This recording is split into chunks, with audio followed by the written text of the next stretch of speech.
दोस्तों, आप सभी का बहुत बहुत स्वागत है। Welcome to electronic study YouTube channel. आप सभी को नमस्कार।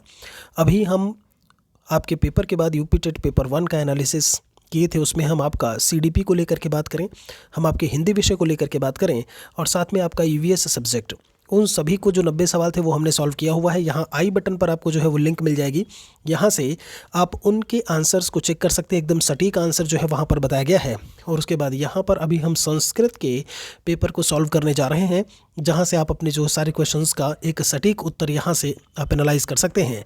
इसके बाद हम आपको बता दें, पेपर 2 का जो वीडियो है वो आपको लाइव हम जल्दी ही मिलेंगे। पेपर 2 के पेपर को प्राप्त करते ही उनके आंसर को एनालाइज करके फिर आपके सामने हम लाइव जल्दी ही मिलेंगे, जल्दी आएंगे। यहाँ पर 61 नंबर क्वेश्चन में आपसे पूछा है कि मैं ऐसा मानता हूँ, इसका जो है अनुवाद आखिर क्या होगा। मैं ऐसा मानता हूँ, इसका संस्कृत अनुवाद आखिर क्या होगा।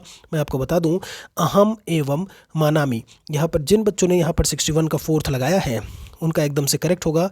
फिर दूसरे में कह दिया है संस्कृत में कर्मवाच्य जो है वाक्य कौन सा आखिर इसमें होगा। मैं बाजार जाता हूँ, क्या बोला हुआ है, मैं बाजार जाता हूँ। और अगर हम इस क्वेश्चन की बात करते हैं तो यहाँ पर जो आपका आंसर मिलेगा 62 में जिन बच्चों ने अहम आपणम गच्छामि बोला है उनका एकदम से करेक्ट है। आपका सही जवाब यहाँ से डी हो जाएगा।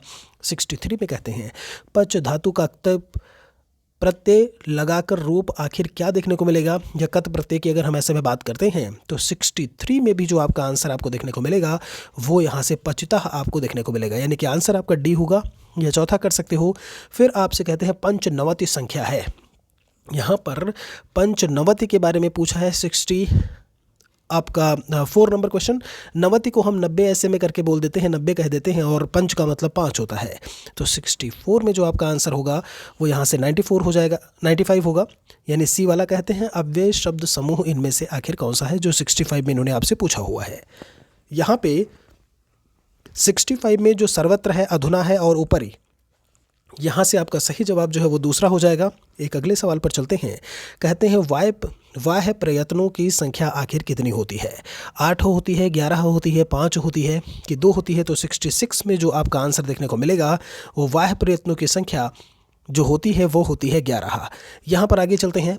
67 में कहे हैं मनोरथा, उदाहरण आखिर किसका है। तो मनः धन रथ की अगर हम बात करते हैं तो आपको कहीं ना कहीं विसर्ग का साइन देखने को मिलेगा, और ऐसे में जो संधि आपको देखने को मिलेगी वो कौन सी होगी, विसर्ग संधि होगी। मतलब 67 में आपका आंसर जो है वो दूसरा होगा। यहाँ पर एक और क्वेश्चन पर आपको लेकर के चलते हैं। आपसे कहे हैं दान के कर्म के द्वारा कर्ता को संतुष्ट करने वाला संप्रदान कारक का सूत्र आखिर हमें इनमें से कौन सा देखने को मिलेगा। और यहाँ पर ये जो भी आपके संप्रदान कारक का सूत्र बोला हुआ है, कर्मणा यम अभिप्रायति सह संप्रदानम, ये आपका सूत्र जो है वो यहाँ से देखने को मिलेगा। मतलब जवाब जो है वो आपका क्या हो जाएगा, 68 का तीसरा, यानी कि कर्मणा यम अभिप्रायति सह संप्रदानम। आगे चलते हैं एक और क्वेश्चन की तरफ आपको लेकर के। आपसे 69 नंबर में कहते हैं अंतस्थ वर्ण। आपसे पूछे अंतस्थ वर्ण कौन से होते हैं। अंतः अस्थ, जिनका उच्चारण आपके मुख के अंदर देखने को मिले, यानी इनमें हम यण प्रत्याहार के जो भी हैं यारा लावा, उनको हम 69 में कंसीडर करते हैं। तो आपका सही जवाब यहाँ से क्या हो जाएगा, दूसरा हो जाएगा। एक और सवाल में कहते हैं संस्कृत में अनुवाद करना है कि मुझे संस्कृत अच्छी लगती है। मया संस्कृतम रोचते। अच्छा, यहाँ पर 70 का हम सीधे सीधे आपको अनुवाद बता देते हैं। यहाँ पे महयम होगा, महयम संस्कृतम रोचते। तो आपका सही जवाब यहाँ से जो मिलेगा वो दूसरा मिलेगा।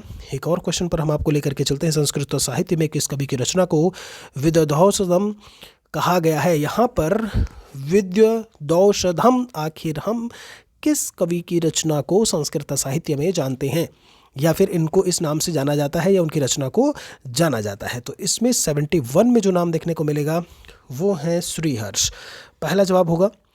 आगे चलते हैं लेकर के आपको गद्यांश जो है, जो 72, 73, 74, ये हमने सॉल्व नहीं किया है, इसे आप खुद देख सकते हैं। गद्यांश बहुत ही आसान से है, चाहे आप हिंदी को लेकर के बात करें या यहाँ पे आपसे कहते हैं 74 के बाद 75 नंबर क्वेश्चन में इनमें से कौन सा प्रत्याहार नहीं है। ला, रा, हल और अल। हल और अल ये प्रत्याहार में आपके आते हैं। आपका रा भी आपको प्रत्याहार में मिलेगा, लेकिन यहाँ पर जो ला लिखा हुआ है ये प्रत्याहार में नहीं है। शिशु मोदकाय रोदिति, इसका मतलब क्या है। यहाँ पर उदाहरण है तो आखिर किस चीज़ का है, यहाँ पर अगर हम 76 की बात करें तो तादर्थे चतुर्थी वाच्या का, यहाँ पर जो हमें आंसर हमें देखने को मिलेगा वो कौन सा होगा, आपका तीसरा होगा। एक और क्वेश्चन पर ये कहते हैं 77 में चाय है, आखिर उदाहरण है तो किसका। अलिंग का यहाँ पर नियतलिंग का लिखा हुआ है, या नियतलिंग की अगर हम बात करें तो इनमें से चाय है जो है वो उदाहरण है, तो इनमें से किसी का नहीं। 77 का जवाब आपका पहला होगा। ऊष्म वर्णों का बोधक प्रत्याहार, जो ऊष्म वर्णों को बताने वाला प्रत्याहार है वह आखिर कौन सा है। 78 यहाँ पर जश बोला है आपका, यहाँ पर हर्ष बोला है। यड़ यारा लावा वाली की अगर हम बात करते हैं तो आपका वो अंतस्थ में चला जाएगा। जब हम साशा शाह और उनकी बात करते हैं ऊष्म वर्णों में तो आपको शल देखने को यहाँ से मिलेगा। 78 का तीसरा हो जाएगा। इलेक्ट्रॉनिक स्टडी टेलीग्राम चैनल, इससे आप ज़रूर जुड़ जाएं। सुपर टेट की क्लासेस जो है वो हम डेली यहाँ पर जल्दी ही लाइव क्लासेस शुरू हो जाएंगी। 14 विषय की संपूर्ण प्रिपरेशन के लिए आप हमारे साथ में ज़रूर जुड़िए। टेलीग्राम चैनल ज़रूर जुड़िएगा, वहाँ से वीडियो के डिस्क्रिप्शन में आपको लिंक मिल जाएगी। कहते हैं पठानी रूप है तो किसका, यहाँ पर पठान पठावा पठामा, आपने देखा होगा पठान पठावा पठामा करके आप यहाँ पर पढ़ते हो। ये इसमें अगर हम बात करते हैं 79 में तो पठ धातु लोट लकार उत्तम पुरुष एक वचन में ये हमें देखने को मिलेगा, यानी कि 79 का आपका आंसर दूसरा हो जाएगा। कहते हैं किक्षा, ये संयुक्त वर्णों की हम बात करते हैं क्षात्र ज्ञासरा, तो क्षा जो है वो किसके योग से बना हुआ है, तो ये का और शा के योग से बना है। शा में कौन सा, जब आप यहाँ पर पेट चिरवा वाले शा की बात करते हैं, पा का पेट चीर दो भाई, पेट चिरवा वाला शा बन गया, या आप षटकोण वाला बोल देते हैं, तो जवाब आपका चौथा हो जाएगा। 79 की संस्कृत संख्या नहीं है। अब देखिए, जिन्होंने यहाँ पर कुछ बच्चे हो सकता है गलती कर दिए हों, आपसे इसमें नहीं पूछा हुआ था, ठीक है। और जब हम एकोन सप्तति की बात करते हैं तो ये 79 की बात किया हुआ है, जबकि ये 69 का लिखा हुआ है। तो ये चीज़ आपकी जो है 81 से ये बात आपकी यहाँ से अलग हो जाएगी, बाकी चीज़ें आपके आंसर के रूप में मिल जाएंगी। अगले क्वेश्चन पर ये क्या कहते हैं कि दिन भर में पाठ पढ़ डाला, इस वाक्य का अनुवाद पूछा हुआ है कि दिन भर में पाठ पढ़ डाला। 82 में हमें देखने को जो मिलेगा दिन भर में, यानी कि दिनेन पाठः पठितः, यहाँ पर जो आपका सही जवाब होगा वो क्या हो जाएगा, दूसरा हो जाएगा। 82 में आपका आंसर जो है वो सेकंड मिलेगा। आगे कहते हैं उपकृष्णम में समास कौन सा है, द्वंद्व है, कर्मधारय, अव्ययीभाव या तत्पुरुष समास। उपकृष्णम में जो हमें समास मिलेगा वो अव्ययीभाव है, आपका सही जवाब यहाँ से जो है वह दूसरा हो जाएगा। आगे चलते हैं, कहते हैं 32 संख्या के लिए संस्कृत शब्द बताइए कि आप 32 को कैसे लिखेंगे। 84 में 63 मतलब क्या होता है, 30 होता है, और द्वा मतलब होता है 2, तो 30 में 2 जोड़ दोगे तो क्या हो जाएगा, द्वा-त्रिंशत् हो जाएगा। ये बिल्कुल नज़दीक का है, आपका द्वाउ लिखा हुआ है, द्वि भी लिखा हुआ है, इन चीज़ों का आपको जो है वह ध्यान रखना है।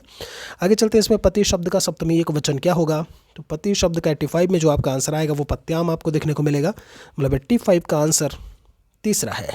अट प्रत्याहार के वर्ण हैं, अगर हम प्रत्याहार में अट प्रत्याहार की बात करते हैं, कौन कौन से वर्ड इसमें, हैवरट।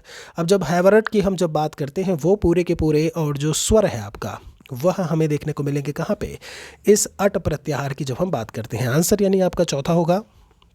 कारक में यदि प्रकृति की क्र को तो क्र है तो ऐसे में प्रत्यय, तो प्रत्यय जो है वो क्या होगा, कारका हमें लिखा हुआ है।